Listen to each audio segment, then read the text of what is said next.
बिस्मिल्लाहिर्रहमानिर्रहीम। आज हम बात करेंगे घर का एक दस्तूर होना चाहिए।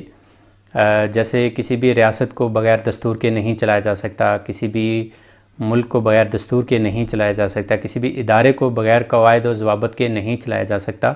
ऐसे ही आप अपने घर को भी किसी दस्तूर के बग़ैर नहीं चला सकते। इसके ऊपर एक शामी रिसर्चर हैं अब्दुल करीम बकार, उन्होंने बहुत खूबसूरत काम किया और उन्होंने घर का एक दस्तूर बनाया है कि आपके घर का एक दस्तूर होना चाहिए और जिसके नतीजे में जिसकी सारे लोग पैरवी करते हों, जिसको सारे लोग फॉलो करते हों। अगर आप ये दस्तूर बनाने में कामयाब हो जाते हैं तो आपके घर का माहौल बहुत अच्छा हो सकता है और आप अपने बच्चों की तरबियत बहुत अच्छे अंदाज में कर सकते हैं।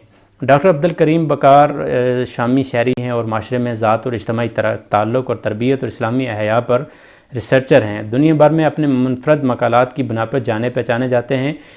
डॉक्टर अब्दुल करीम बकार ये कहते हैं कि अगर वालिदैन बच्चों की तरबियत को स्कूल्स के ऊपर और इदारों के ऊपर छोड़ देंगे तो इदारे बच्चों की तरबियत नहीं कर सकते। 20 to 80% वालिदैन का रोल होता है बच्चे की तालीम और तरबियत के लिए। तो बच्चे की तालीम और तरबियत के लिए एक अच्छा सा दस्तूर होना चाहिए। इस ज़माने में उन्होंने चंद तजावीज़ दी हैं, वो मैं आपके सामने शेयर करता हूँ। पहला रूल, घर का हर फर्द नमाज वक्त पर अदा करेगा। मेहरबानी और जज़ाकल्लाह के कलमात बुनियादी ज़वाबत होंगे जिनसे कोई भी बरी नहीं होगा। मार पटाई, गालम गलोज या लान तान नहीं होगी। अपने महसूसात और ख़यालात अदब व एहतराम के साथ बताए जाएंगे। जो जिस चीज़ को दरवाज़ा, खिड़की, डब्बा खोलेगा उसे बंद भी करेगा। कुछ गिर जाए तो उसे उठाएगा और साफ़ करके रखेगा। आपका कमरा खालिस आपकी ज़िम्मेदारी है। बात बग़ैर टोके सुनी जाएगी और दरमियान में कोई नहीं बोलेगा। दूसरों के सामने इतने धीमे लहजे में हर गुफ्तगू न करें कि इतनी ऊंची आवाज़ में बात करें कि लगे कि आप चीख रहे हैं। घर के बुज़ुर्ग वालिदैन कोई बात या मशवरा या हुक्म दें, इसे मानना होगा। घर में दाखिल होते वक्त सलाम करना होगा। घर का हर फर्द रोज़ाना कुरान मजीद की तिलावत करेगा। जो मिलने आए वो कवानीन का एहतराम करे। घर का कोई भी फ़र्द कमरों में कुछ नहीं खाएगा। रात को 10 बजे के बाद कोई नहीं जागेगा। फजर से पहले हर बच्चे और बड़े को जागना होगा। स्मार्टफोन डिवाइसेस सुबह 9 से रात 9 बजे के दरमियान इस्तेमाल की जा सकती हैं और 15 मिनट के मुसलसल इस्तेमाल के बाद 1 घंटे का वक्फा ज़रूरी होगा। वालिदैन का एहतराम ज़रूरी होगा। मिलकर बैठने का वक्त तय किया जाएगा।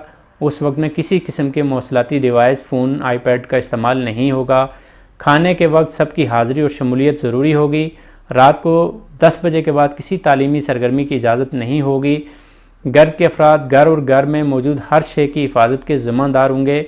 अपना काम हर कोई खुद करेगा, दूसरों पे हुक्म नहीं झाड़ेगा और घर के सरबराहान अपना काम किसी को कह सकते हैं। ख़ानदान की ज़रूरियात किसी दूसरी ज़रूरत पर मुकद्दम होंगी। किसी के कमरे या अलहदगी वाली जगह पर दरवाज़ा खटखटाए या इसकी इजाज़त के बगैर नहीं दाखिल होगा। मेहमान के आने पर खुश और इन्हें खुश आमदीद कहा जाएगा। मेहमान की खातर मदारत की जाएगी क्योंकि मेहमान के सामने पेश की जाने वाली चीज़ों का अल्लाह के यहाँ हिसाब नहीं होगा। मेहमान अपने साथ अल्लाह की रहमत लाता है। ये चंद तजावीज़ हैं और बड़ी खूबसूरत हैं और बड़ी मुफीद हैं। अगर आप इनको अपनी ज़िंदगी का हिस्सा बना लेंगे और आप इनको एक दस्तूर की शक्ल में कुछ ऐड भी कर सकते हैं, कुछ माइनस भी कर सकते हैं, एक दस्तूर की शक्ल में इन्हें लिख के किसी ऊंची जगह पे आवेज़ा कर दें और तमाम घर वालों को इसकी रीडिंग करवाएं और इसके अमल के लिए लोगों को तलकीन करें। और अगर लोग सारे इस पे अमल करना शुरू हो जाते हैं तो आपके घर का माहौल बदल जाएगा। बहुत शुक्रिया आप सारे लोगों का।